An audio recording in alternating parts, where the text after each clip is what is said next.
많으십니다.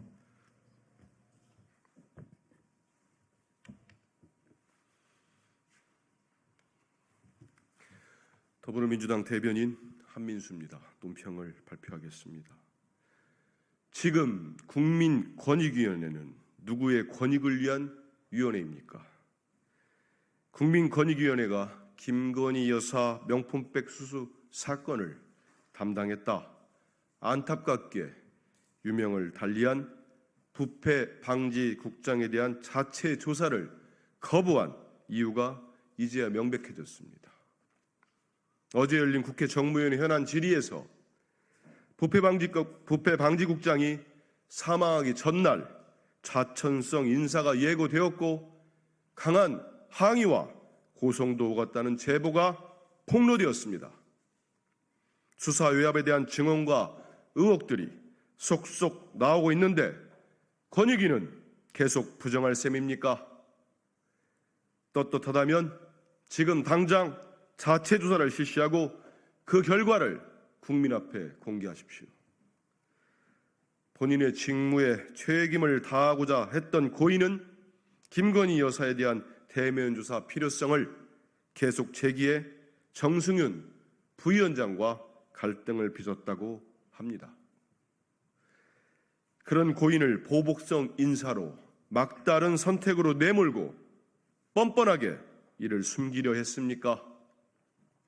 어제 정무위원회 전체 회의에서 여야를 막론하고 외압 의혹의 당사자로 지목된 정승윤 부위원장에 대한 질의가 필요하다는 요구가 쏟아졌습니다.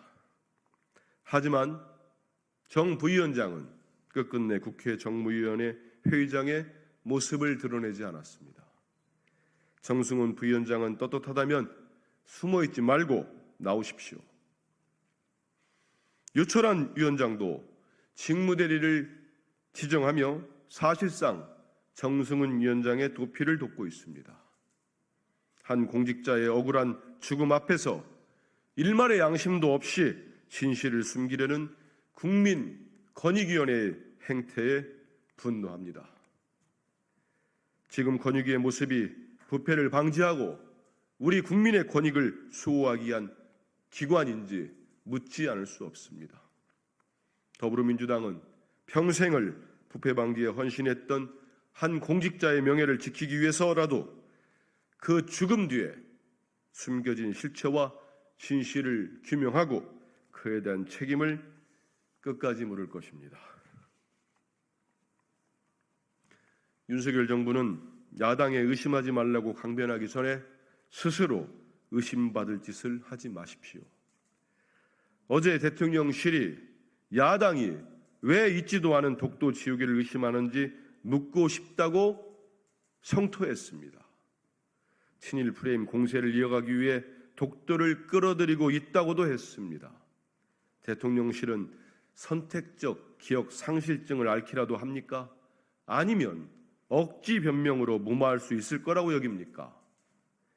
친일 논란은 윤석열 대통령이 만들었고 독도 지우기 의혹은 정부와 공공기관이 저질렀습니다. 사태의 엄중함을 알았다면 이제라도 바로잡으십시오. 대통령실은 어제 서울 지하철 역사와 전쟁기념관의 독도 조형물들을 보수를 마친 뒤 재설치할 계획이라는 뒤늦은 변명을 내놓았습니다. 서울교통공사는 조형물이 승객 동선에 방해가 되어 철거했다는 변명을 했고 전쟁기념관은 노후화 문제로 6개의 전시물을 모두 철거했다고 답했습니다. 국민을 우습게 여기는 억지 변명입니다. 이제 와서 조형물을 재설치할 예정이라고 말하면 1년의 독도 지우기 만행이 독도 조형물 재보수 계획이 될 거라고 착각하지 마십시오.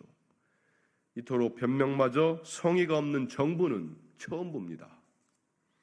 어제 하루 동안 윤석열 정부의 공공기관장 또는 국무위원 후보자들이 국회에서 내뱉은 망언만 봐도 이 정부의 국가관과 역사관이 얼마나 심각한지 알 수 있습니다. 김영석 독립기념관장은 1945년 광복을 인정하느냐는 질문에 답변을 거부했습니다. 김문수 고용노동부 장관 후보자는 일제시대 때 선조의 국적은 일본이라고 답변했습니다. 3.1운동으로 건립된 대한민국 임시정부의 법통을 계승한다는 헌법 전문을 정면으로 부정하는 이런 인사를 누가 임명했습니까? 윤석열 대통령 아닙니까? 최근 1년의 독도 지우기와 친일 인사들의 기세등등한 역사 쿠데타에 대한 지적이 억울하십니까? 진정 억울하다면 윤석열 정부는 야당을 향해 의심하지 말라고 강변하기 전에 의심받을 짓을 하지 마십시오. 국민께서 변명 같지도 않은 변명에 속을 것이라고 여기는 것이 아니라면 어설픈 선동으로 국민 기만하지 말고 친일 인사와 결별하겠다고 선언하십시오. 독도 지우기에 나선 인사들도 찾아서 문책하십시오. 이상입니다. 고생하셨습니다.